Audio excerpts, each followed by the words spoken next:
For centuries and longer, rats have fought tirelessly to repel the incessant frog invasions. Peace was only ever short-lived, until finally a young monarch rose to power. King Rattus, first of his name, unified the rat kingdoms under one rule, repelling Greenwort and his kind back to the putrid swamps from whence they came. Crops prospered, families flourished, and the magnificent Crimson Keep climbed ever higher toward the sky.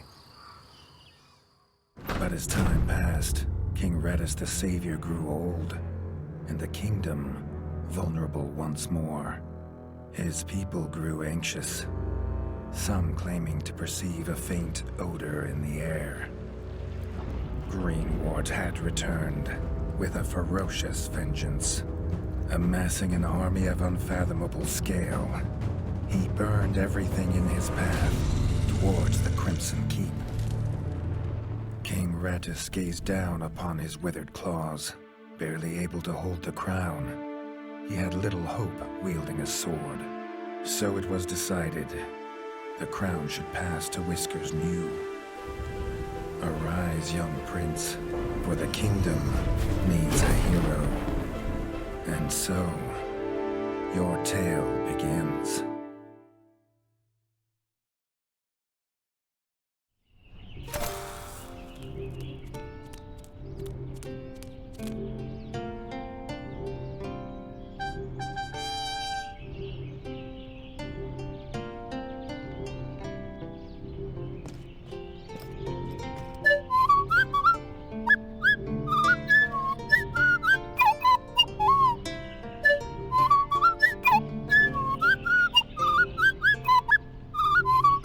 When his squire woke him with this god-awful noise, the young prince was dreaming about this day, just like he had for months. Now it was here, he better be ready.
If he'd known how unlike a dream today would be, he might have stayed in his bed.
All the prince had ever wanted was to prove worthy of his father's crown. He might be the smallest brother, but if he was prepared, he thought he had some small chance.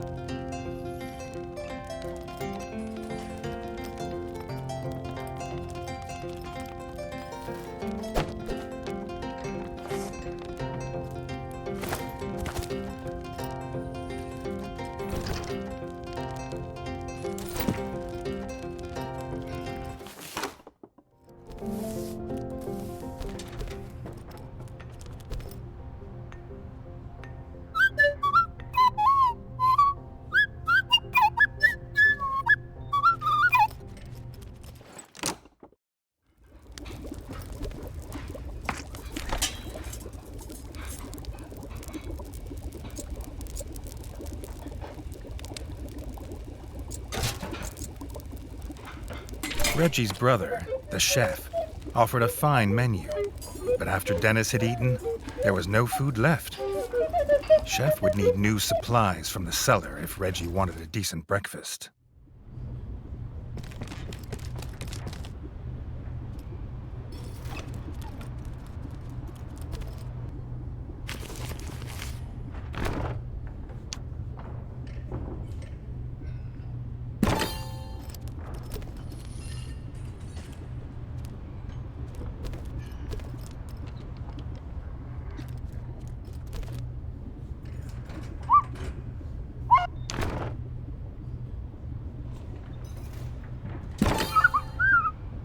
The bard had found the last of the summer raspberries in the bare basement. The bard was quick to offer one, even though they weren't his.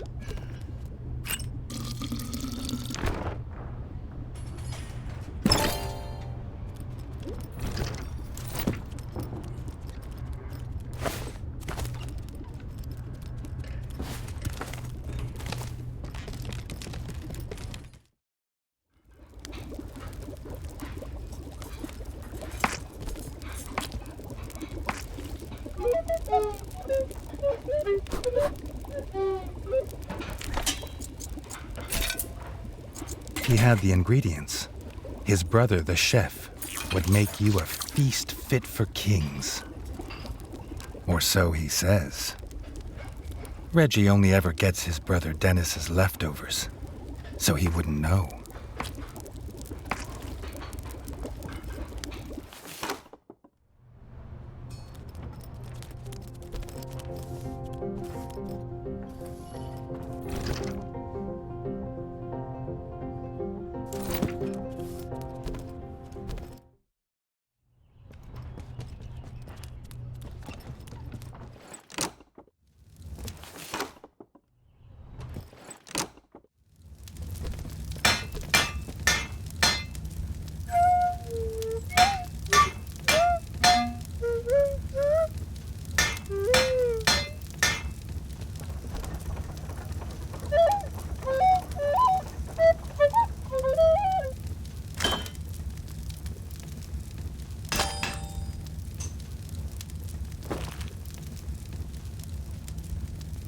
His brother, the smith, could forge armor and weapons to see off any enemy.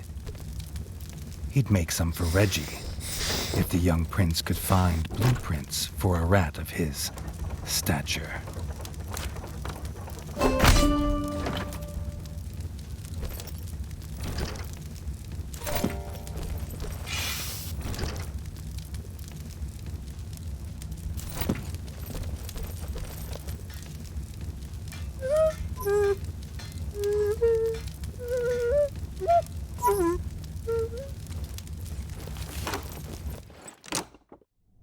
His eldest brother didn't think Redgi could hit a target, even if it was standing still. But Redgi had been training hard. Freshly squeezed bug juice, drink of champions. Nothing better after a long fight. The training dummy's red attacks were too strong to block. It was fast, but Redgi could be faster.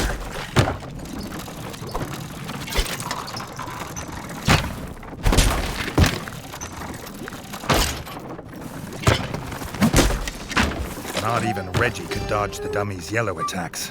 His only hope was to parry with his trusty shield.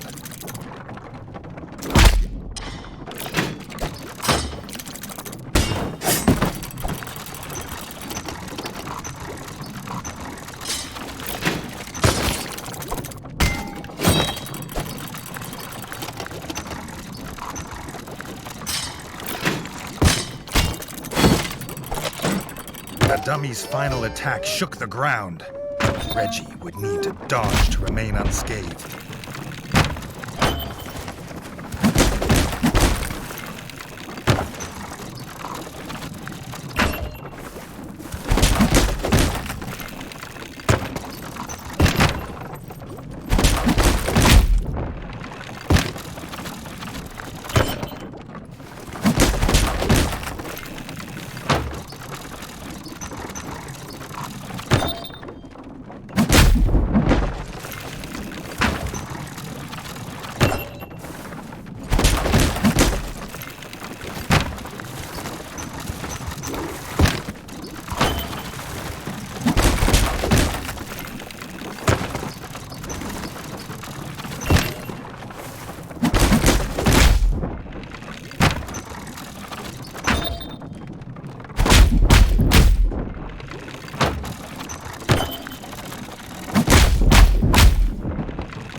Redgi'd never seen the Crimson Fort so full of ratfolk.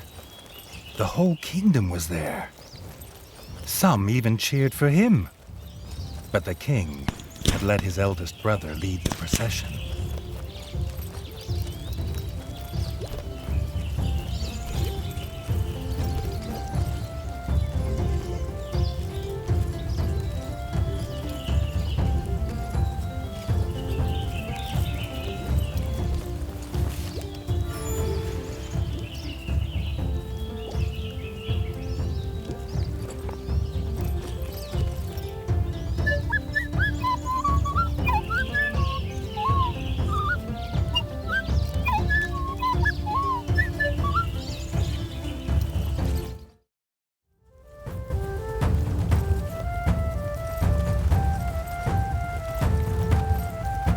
If he was scared, he wasn't showing it.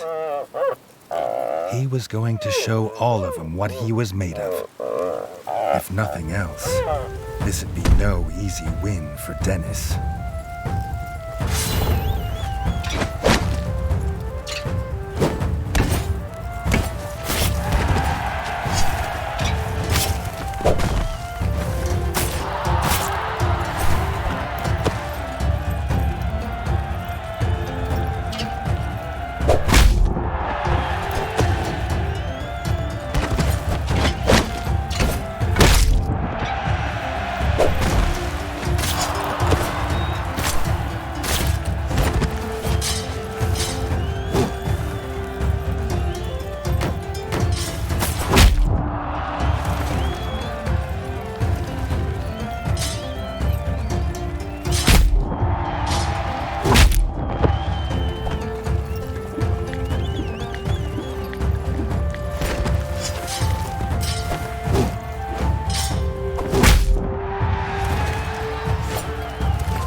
He'd done it. He'd proved himself a worthy heir to his father's kingdom.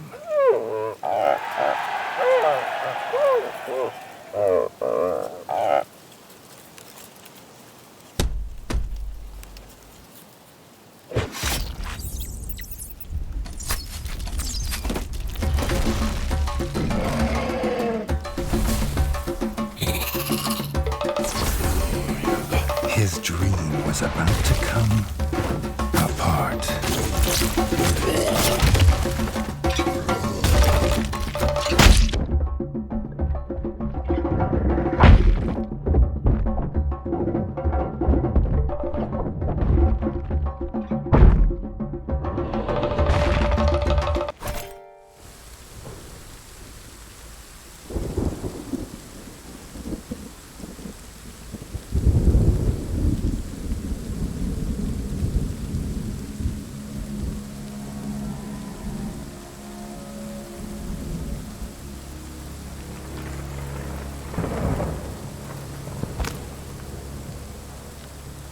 The prince woke this time from a dream of blood and frog spawn, finding he had neither a crown, nor a kingdom, nor a father.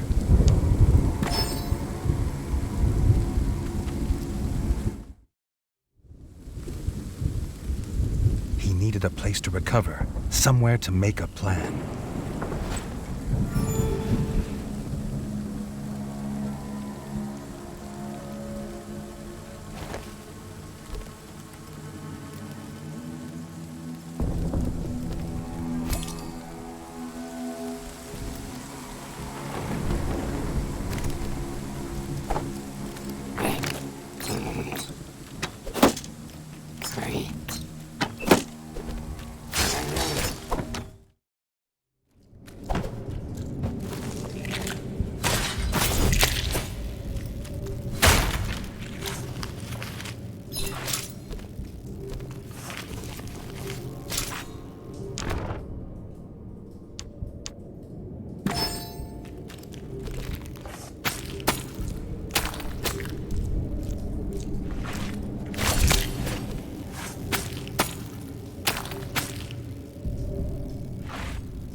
Not content with killing the king, the frog horde had torn down his throne room, leaving behind little more than smoldering rubble and the bodies of his kin, dead and defiled. Redgi had never seen such evil, nor felt such rage.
Redgi had his crown at last, but not his kingdom.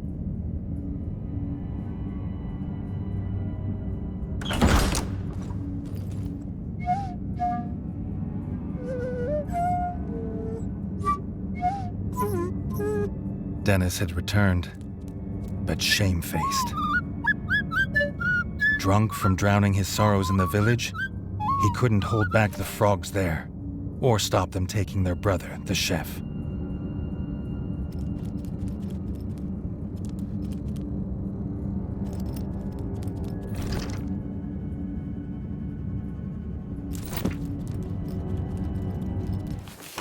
Redgi had to get to Longtail Village to rescue his brother, and fast.